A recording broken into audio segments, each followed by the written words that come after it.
हाय dear parents, last video में हमने आपके ऑटिज्म को लेकर जो भी क्वेश्चंस थे उनके बारे में डिस्कस किया था और आज की वीडियो में भी हम जो रेस्ट क्वेश्चंस रह गए हैं उनके बारे में डिस्कस करेंगे, जिसमें हमारा सबसे पहला क्वेश्चन है what are the causes of autism. Autism होने के बहुत सारे कारण हो सकते हैं और अभी तक के जितने भी साइंटिफिक रिसर्चेस हुई हैं उनके एविडेंस से ये तो क्लियर है कि किसी भी वैक्सीन से ऑटिज्म नहीं होता है। ऑटिज्म होने की वजह जेनेटिक या एनवायरमेंटल फैक्टर्स हो सकते हैं। जेनेटिक फैक्टर्स में बच्चों के ब्रेन का ग्रोथ अच्छे से नहीं हो पाता है या फिर बच्चों के ब्रेन में न्यूरोट्रांसमीटर्स हैं वो अच्छे से काम नहीं कर पाते हैं, इस तरह के प्रॉब्लम्स हो सकते हैं। और एनवायरमेंटल फैक्टर में पेरेंट्स की एज, प्रीमेच्योर बर्थ, मेडिसिन के साइड इफेक्ट्स या इस तरह की और प्रॉब्लम्स की वजह से भी बच्चों में ऑटिज्म हो सकता है। हमारा नेक्स्ट क्वेश्चन है कि हम कौन सी डाइट फॉलो करें जो ऑटिज्म को क्योर करने में हेल्पफुल होती है। आजकल पेरेंट्स ग्लूटेन फ्री और केसिन फ्री डाइट को फॉलो करते हैं, जिसमें बच्चों की डाइट में से वो सभी फूड को हटा दिया जाता है जिसमें ग्लूटेन और केसिन प्रेजेंट होता है। ग्लूटेन मीन्स व्हीट और बार्ले जैसे प्रोडक्ट्स और केसिन मीन्स मिल्क और डेयरी प्रोडक्ट्स। इन फूड्स को स्ट्रिक्टली बच्चों की डाइट से हटा दिया जाता है क्योंकि ऐसा माना जाता है कि बच्चे इन फूड से एलर्जिक होते हैं, जिसकी वजह से और ज़्यादा ऑटिस्टिक बिहेवियर शो करते हैं। But it is not scientifically proven. ऐसा कोई एविडेंस नहीं है कि GFCF डाइट फॉलो करने से बच्चों के ऑटिज्म को क्योर किया जा सकता है।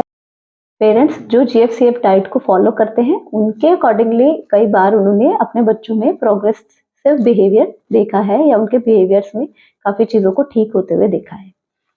पर इन माय ओपिनियन अगर हम उन चीज़ों को पहले बच्चों के इंटरवेंशन में यूज़ करें जो एविडेंटली हमें प्रूवन है कि वो बच्चे के हेल्थ के लिए, बच्चे की प्रोग्रेस के लिए बहुत ज़्यादा हेल्पफुल रहती है, तो हमारे लिए बहुत बेटर होता है और हमारे ऊपर बहुत ज़्यादा बर्डन भी नहीं आता और हम उन चीज़ों को फॉलो भी ईजिली कर सकते हैं।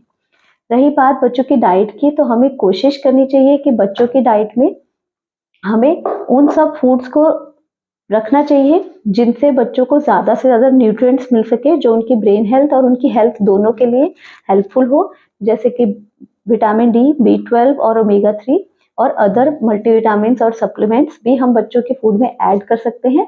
और साथ ही साथ हमें कोशिश करनी चाहिए कि हमारे बच्चे का डाइट में ज़्यादा चीज़ें व्हीट या ग्रेन्स या फिर मिल्क और डेयरी प्रोडक्ट्स ही नहीं हो, उसमें हमें वेजिटेबल, फ्रूट्स और अदर आइटम्स को भी पूरी मात्रा में ऐड करना चाहिए और उसे एक हेल्दी डाइट देनी चाहिए जिससे कि उसकी हेल्थ अच्छी रहे और साथ ही साथ वो उसके ब्रेन के डेवलपमेंट में भी हेल्पफुल हो। अब हम बात करते हैं बच्चों की स्लीप की। अगर हमें लगता है हमारे बच्चे में बहुत सारे स्लीप इश्यूज हैं, तो ऐसे में ऑक्यूपेशनल थेरेपी हमारे लिए मस्ट है और ऑक्यूपेशनल थेरेपी की हेल्प से हम काफ़ी हद तक स्लीप इश्यूज को ओवरकम कर सकते हैं। साथ में अगर हम घर पर भी उसकी स्लीप को और ज़्यादा बेटर बनाना चाहते हैं तो इसके लिए मैंने एक कंप्लीट वीडियो बनाया है जिसका लिंक आपको डिस्क्रिप्शन बॉक्स में मिल जाएगा। और डाइट के रिगार्डिंग भी हमने एक सेपरेट वीडियो बनाई है कि कौन से डाइट या कौन से फूड हमारे बच्चों के लिए अच्छे हैं और किन फूड्स को हमें अवॉइड करना चाहिए। उसका लिंक भी आपको डिस्क्रिप्शन बॉक्स में मिल जाएगा, आप उन्हें भी रेफर कर सकते हैं। और हमारा लास्ट क्वेश्चन है कि पेरेंट्स का बेसिकली क्या रोल होता है ऑटिज्म में। सबसे पहले अगर आपको लगता है आपके बच्चे में रिग्रेशन ऑफ स्पीच है, वो सॉलिटरी प्ले करना पसंद करता है, वो उसकी सोशलाइजेशन बहुत पुअर है या स्टिमिंग या रिपीटेटिव बिहेवियर बहुत ज़्यादा शो करता है, तो डेफिनेटली आपको प्रोफेशनल हेल्प की ज़रूरत है। इसमें थेरेपीज बहुत ज़्यादा ज़रूरी है हमारे बच्चों के लिए। और अगर घर की हम बात करते हैं तो घर पर थेरेपीज के साथ साथ हमें कोशिश करनी चाहिए अपने बच्चे के साथ अपने इंटरेक्शन को, अपने एंगेजमेंट को ज़्यादा से ज़्यादा करने की। छोटे छोटे गोल्स को सेट कीजिए और ये गोल्स उसकी डेली लिविंग एक्टिविटीज से रिलेटेड होने चाहिए, उसके प्ले से रिलेटेड होने चाहिए, या फिर आप हाउस होल्ड हेल्प में भी अपने बच्चों की मदद ले सकते हैं। अगर आप छोटे छोटे गोल्स को अपने बच्चे के साथ सेट करेंगे तो हमें अपने बच्चों के साथ उन गोल्स को कंप्लीट करना भी हमारे लिए आसान होगा। और साथ में जब हम उन गोल्स को कंप्लीट करते हैं तो वो हमारे लिए एक पॉजिटिव इन्फोर्समेंट का काम करते हैं, वो हमें एक पॉजिटिव एनर्जी देते हैं जिससे हम आगे अपने बच्चे के साथ और ज़्यादा मेहनत कर सकते हैं। अगर हम मल्टीपल चीज़ों में इन्वॉल्व हो जाएंगे और बहुत सारी चीज़ों को यूज़ करने लगेंगे ऑटिज्म में प्रोग्रेस के लिए, तो हमारे लिए चीज़ें बहुत ज़्यादा मुश्किल हो जाएंगी और हम खुद भी नहीं समझ पाएंगे कि हमारे बच्चे को किस चीज़ से फ़ायदा मिल रहा है और कौन सी चीज़ हमारे बच्चे के लिए हेल्पफुल नहीं है। इन शॉर्ट अगर मैं कहूँ तो अगर आप ऑटिज्म में अपने बच्चों में बेस्ट रिजल्ट देखना चाहते हैं तो सबसे पहले हमारे लिए अर्ली इंटरवेंशन बहुत ज़रूरी है, और उससे भी पहले हमारा एक्सेप्टेंस बहुत ज़रूरी है कि yes there is some problem, या फिर हमारे बच्चे में ऑटिज्म के फीचर्स हैं या वो ऑटिज्म स्पेक्ट्रम के अंदर आता है, हमें इसके लिए उस पर काम करने की ज़रूरत है।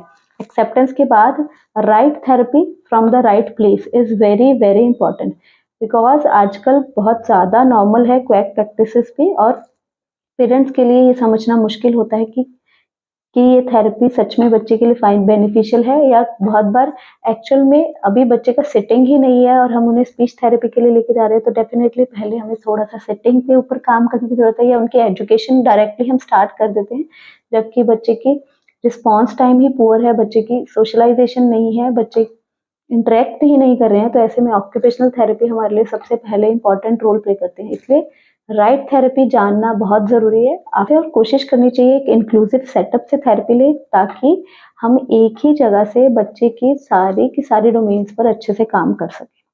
उसके बाद आपका इन्वॉल्वमेंट, आपका इंटरेक्शन बहुत ज़्यादा ज़रूरी है ऑटिज्म में बच्चे की प्रोग्रेस को ज़्यादा से ज़्यादा इंक्रीज करने के लिए। अगर आप अच्छे से इन्वॉल्व है, अच्छे से इंटरेक्ट करते हैं और बच्चे को डेली लिविंग टास्क में कोशिश करते हैं इंटीग्रेट करने की, तो that is very very helpful in autism.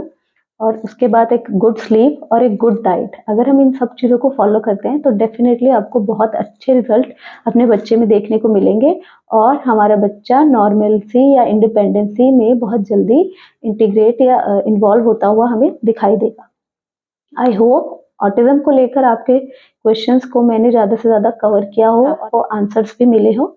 In case आपका फिर भी कोई डाउट है, आप मुझे कमेंट बॉक्स में या डीएम कर सकते हैं। अगर आपको मेरी ये वीडियो यूजफुल लगे तो please like my video and share it with other parents also. Subscribe my channel. Thank you for watching.